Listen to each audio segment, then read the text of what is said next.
Which of the following statement is incorrect, कौन सा incorrect है? Average velocity is path length is divided by time. Path length मतलब क्या होता है? ये होता है हमारा डिस्टेंस।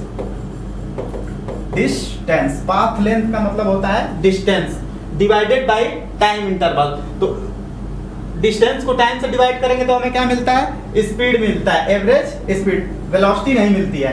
तो ये क्या है? गलत, इनकरेक्ट ही हमसे पूछ रहा है।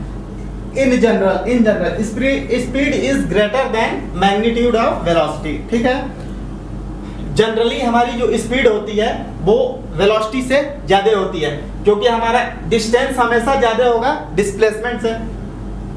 में कंडीशन बनती है इक्वल हो सकता है, इक्वल या ग्रेटर।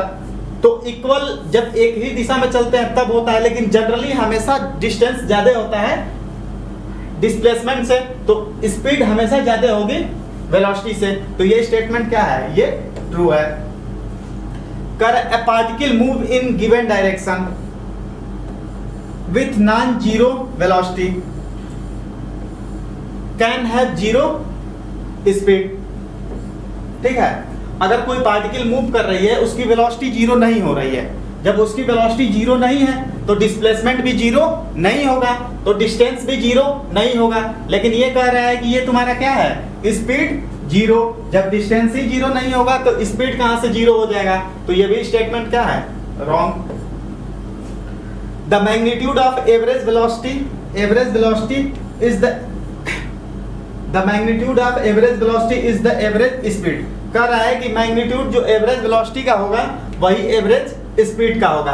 ये केवल एक कंडीशन में होता है, अदरवाइज नहीं होता है। तो ये स्टेटमेंट सही नहीं है। जब एक ही दिशा में चलेंगे तो हमारा एवरेज वेलोसिटी और एवरेज स्पीड सेम होंगे, अदरवाइज सेम नहीं होंगे।